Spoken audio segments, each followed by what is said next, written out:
Hey everyone, welcome back to our channel. If you're new here, please subscribe. I'd really love that. If you're returning, how you doing? I have a question for you. Are you just existing or are you barely surviving? That's a question that I keep seeing popping up all over the place.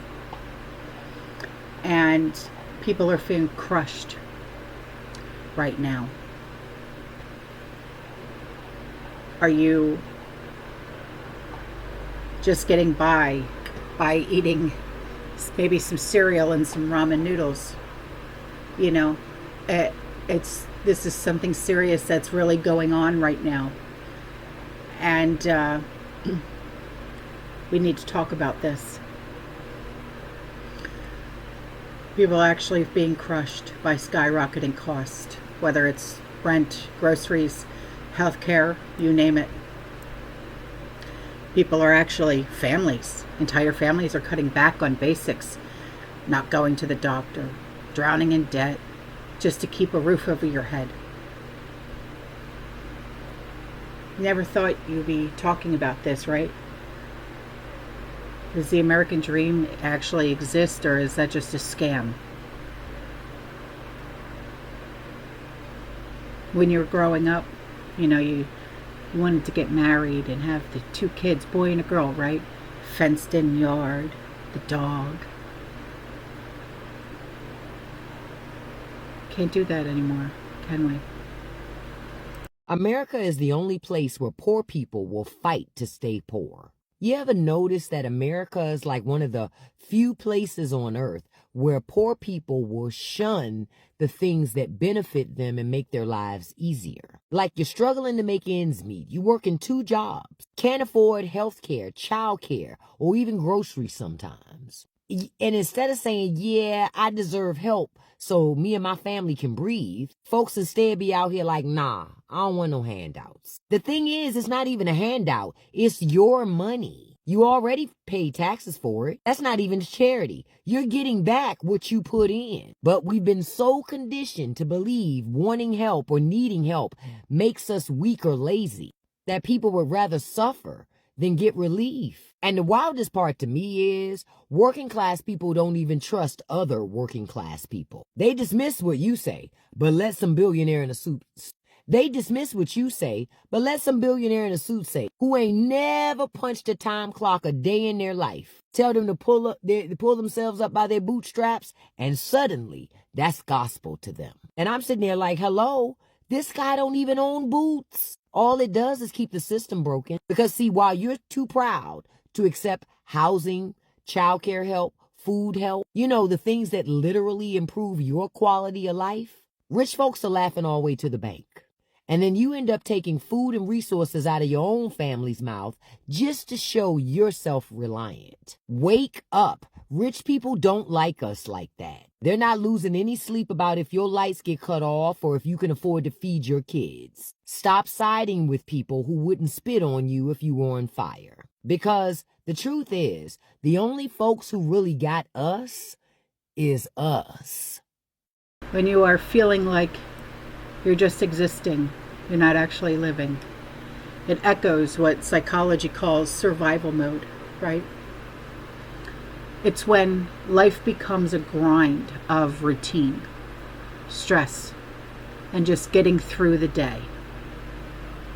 When your days blend together, there's no joy in the present, and you start losing track of hobbies or social connections. Do you feel that? Do you feel like your life has become a grind of routine? Like you're just getting through the day. Wake up, take a shower, have your coffee, go to work, come home, eat dinner, go to bed. Wake up, take a shower, have coffee, go to work, come home, eat dinner, go to bed. Right? Do you actually have anything that excites you anymore? Do you still do the things that you enjoy? Or is it just wake up, take a shower, drink coffee, go to work, come home, eat dinner, go to bed? This isn't the American dream anymore. It seems like the American struggle.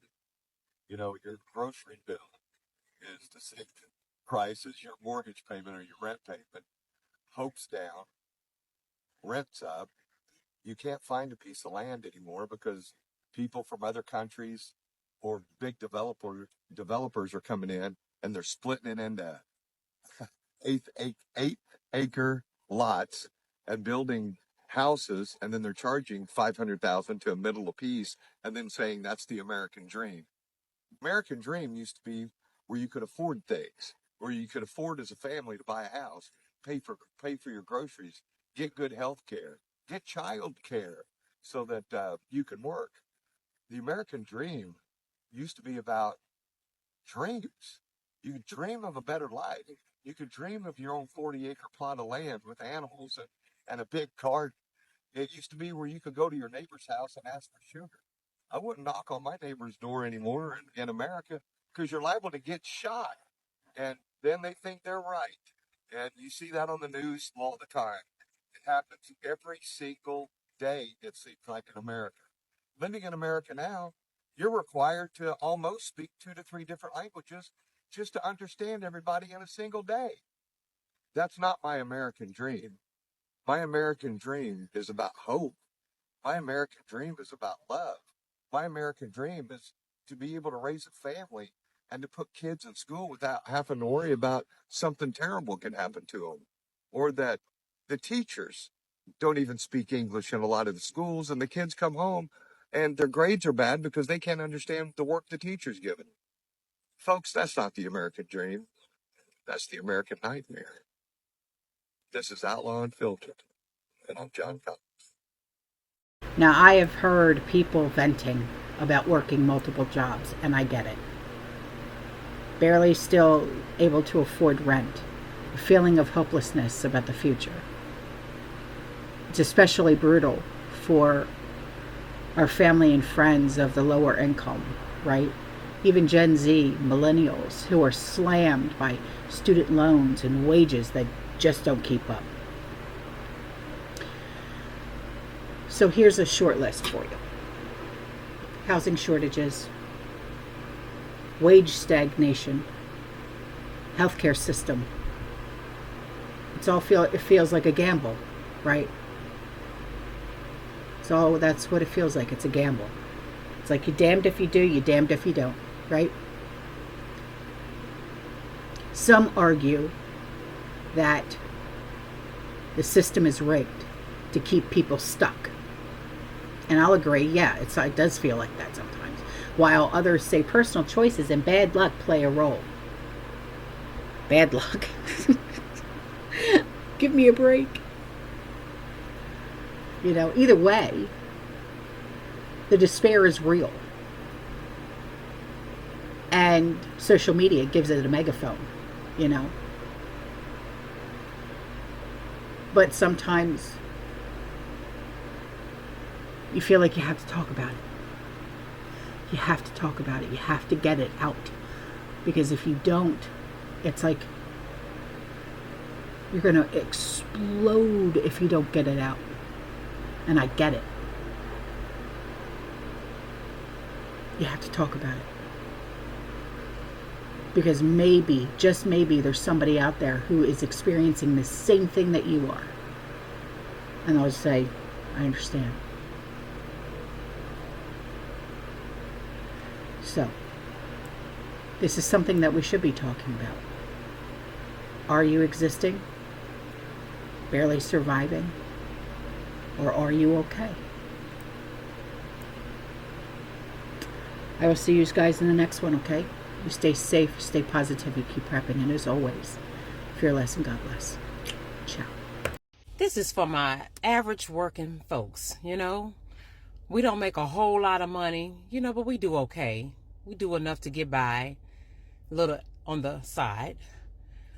But they say to save up all this money for retirement. So we got all our bills, all our household bills, all our vehicle bills. If we have kids in college or we got little kids at home, we still trying. How? How? How?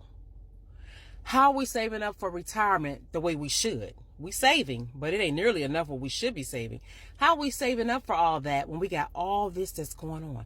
Then they say our mental health is important, so you got to take trips, you got to get out, you got to go have fun. So now I got to choose between partying like a rock star in my retirement or how much money I'm going to have when I get old. Yeah, it's quite overwhelming. And I have these thoughts in my head because you know what? Today is hump day. You know, we working so we can pay some more bills. Happy Wednesday.